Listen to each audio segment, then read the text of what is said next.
What's up guys, and welcome to the full review of the Wyze Cam version 3.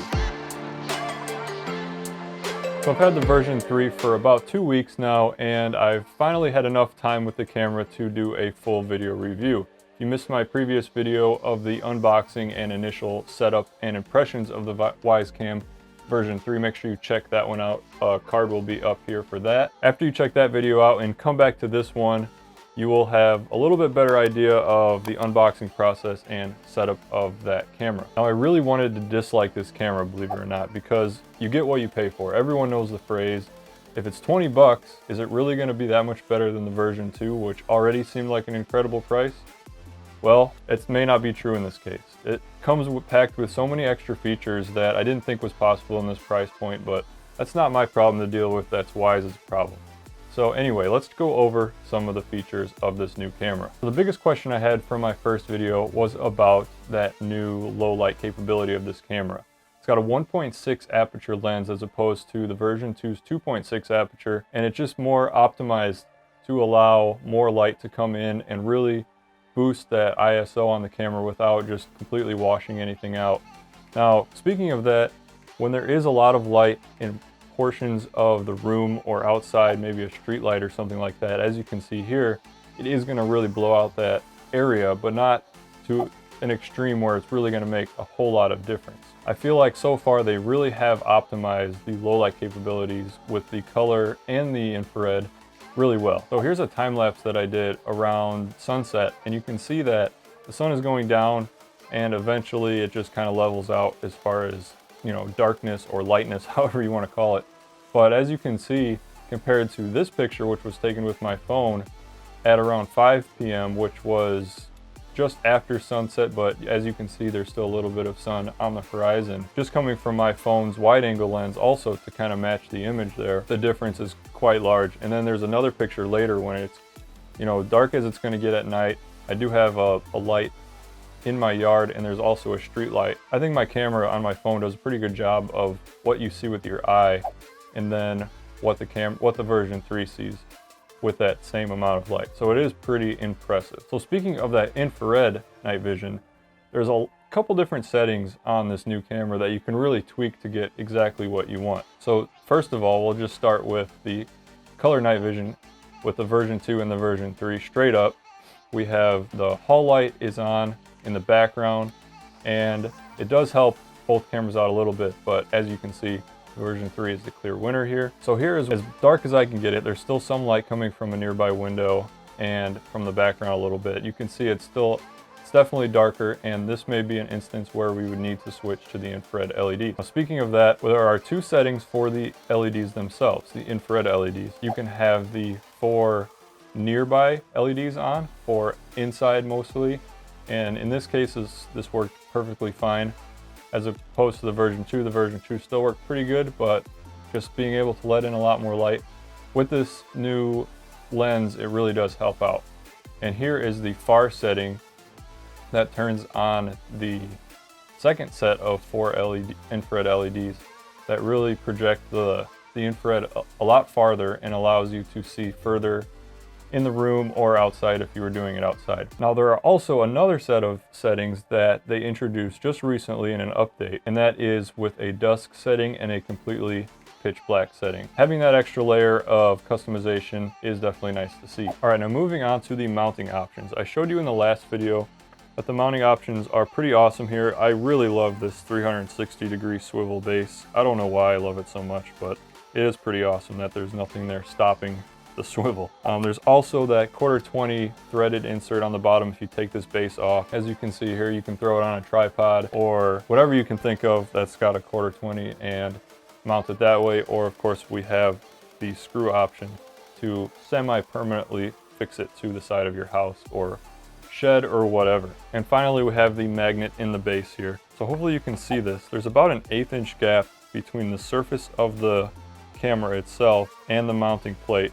And that is to allow you to have the sticker for the mounting plate as well as the mounting plate stuck to a window and then pressed up against the glass, as you can see that I've done here in this test, because I wanted to see how well this works through a window. And I will say that it works good, but maybe not as good as you would expect. The reason for that is because it lets in a lot of light. We know that already. But with a double pane window, even if it's completely flat up against the glass, there's still going to be that other pane, you know, what is it, a 1/4 inch away from the previous pane, and it's going to reflect light off of that.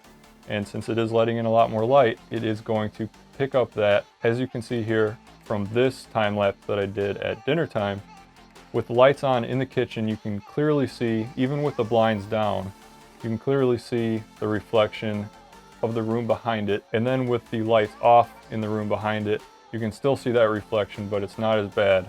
So keep in mind, if you do want to mount this to a window and not use the infrared, if you do want to use that color night vision, you just want to make sure that it's as dark as possible behind it, or that you might have some serious reflection going on the edges of that image. So just keep that in mind. Now, the idea of the two-way simultaneous talk is awesome. Being able to just push the button and then conversate back and forth. There's just something weird going on with it right now. I'm sure they'll be able to fix it in a software update. I never want to guarantee anything based on a future software update. I mean, you never know if they're actually going to be able to fix it.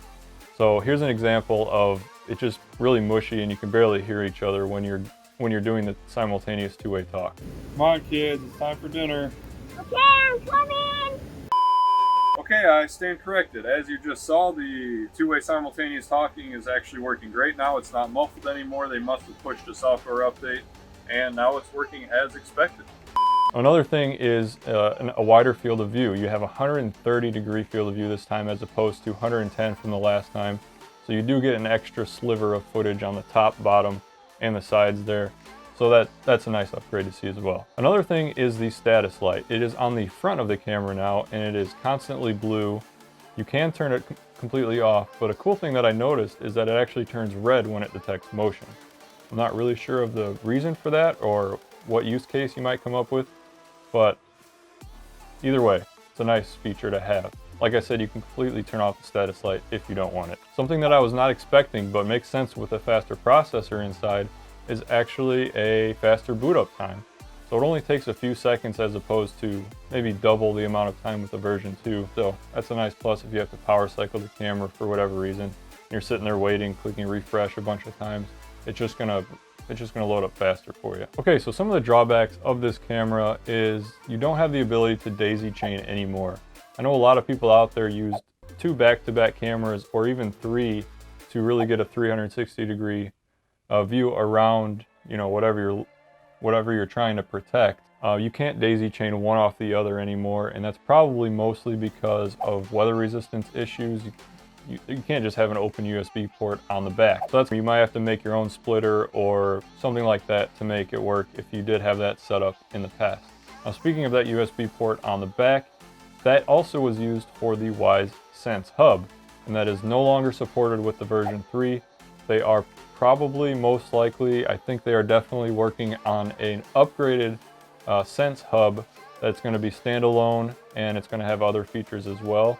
So basically, if you have this version 3 camera, you're kind of SOL if you want to add the Sense bridge that they currently sell. I don't even think it's available at the moment. Like I said before, I don't ever want to recommend a product for a future, you know, additional product that they're going to be releasing, or a firmware update or something like that for a future release.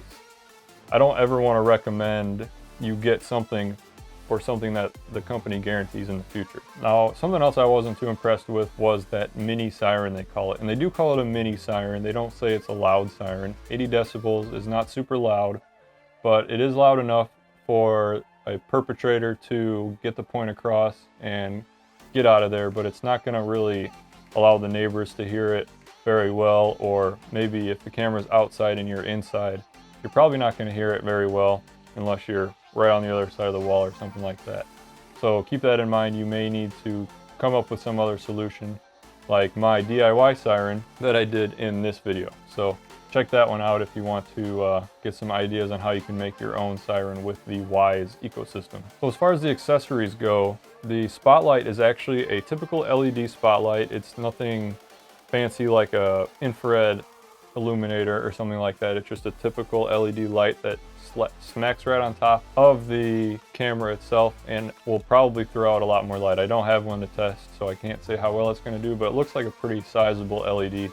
to really light up your yard if a person or motion is detected. Also, the PoE accessory will allow power and data over that cable, so you don't have to rely on Wi-Fi if you have bad Wi-Fi connection in a certain part of your yard, for example.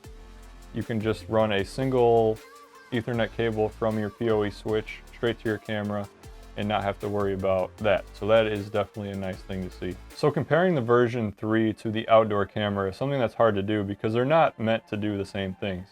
The outdoor camera is meant for very specific things where you can't get power to. It's got a big battery in it, so of course it's going to cost more. They're not going to be able to get that for down to 20 bucks. They are making some nice improvements to the outdoor camera, so I am going to be doing another video on that camera to show really what it's meant to be for and some of the applications that may be a little bit different but might just interest you. So definitely get subscribed to check that one out. Now, if you have a Wyze Cam Outdoor on like the side of your house, for example, or somewhere where you can get power to, never mind the 6-foot cord that comes with the version 3, just go ahead and pick up a 25-foot USB cable, a link in the description down below for one of those, that you can just run power to through your wall or down your siding, or whatever.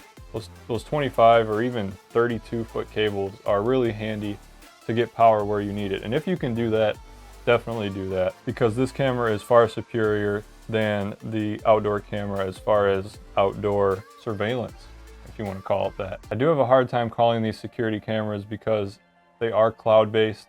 I really have a hard time calling anything a security camera that's not local. So that's just my 2 cents on that. But it is going to be a lot more reliable than an outdoor camera that relies on a PIR motion sensor. Okay, let's jump into a little bit of Q&A. I asked you in the previous video to leave your questions in the comments, and I'm going to answer them as best as I can. All right, starting off with DT Candia. Wyze Cam version 3. Can I install this cam in European Asia country where voltage is 220 volts AC? Well, the AC-DC adapter says the input can be anywhere from 100 to 240 volts, so I guess so, but definitely check with Wyze to be sure, but I don't see why not. All right, next question. Adam Tarver, try a starlight behind a window test. I'm guessing this will be better for those of us with Wyze cams pointing through a window, no infrared glare.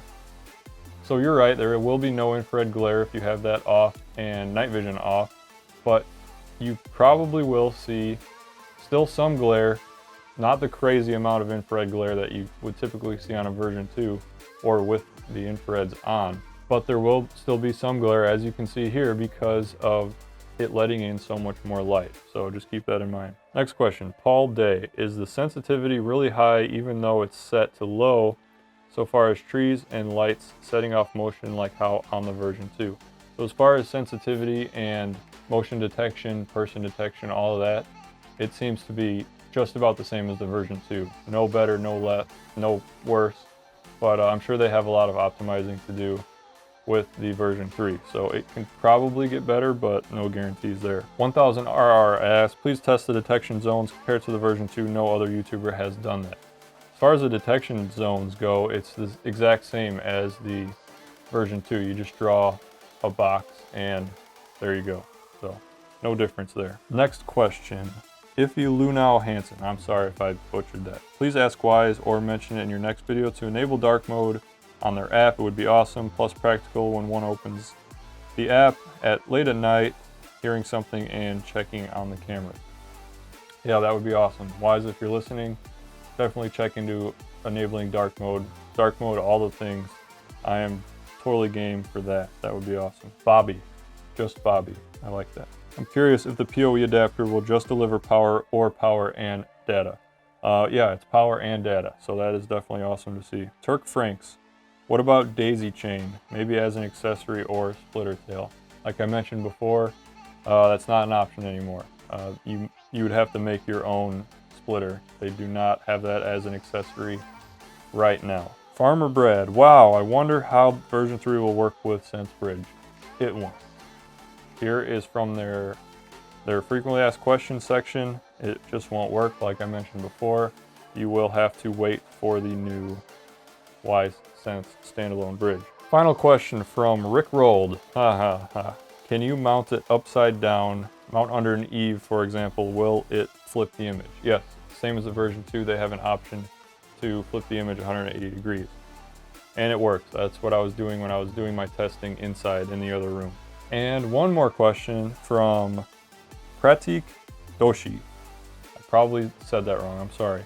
Does this work with the Google Home Hub or Chromecast? Thanks in advance. Hey Google, show me the version 3. Sure, streaming the version 3 on kitchen display. Looks like it works. Just about the same as a version 2 would. Alright, so should you update your version 2s to version 3s? Well, that kind of depends on where you have them now and what you want to do with them. If you want that color night vision, you're probably going to have to upgrade your version 2s if they're outside and, well, or if they're inside. If you really want that color night vision, you're going to have to upgrade them. The version 2 is just not very good at low light. Now that being said, if you have your indoor cameras as a baby monitor or watching your dog or, you know, just monitoring the inside of your house and you're okay with the night vision, then no, I would not upgrade your version 2 cameras. Maybe take your version 2 cameras that are outside, if you have that, bring them inside, just have additional cameras inside and replace those outside ones with the version 3. Or maybe a one in your garage if you have a large garage and you want to capture more light in there. So I would not say replace them and toss your version 2s. You can still use your version 2s inside, but as far as outside goes, I would definitely recommend replacing them with these. Alright, so that wraps up this video. I hope you enjoyed it. If you did, leave a like down below and consider subscribing, and I will catch you guys in the next video.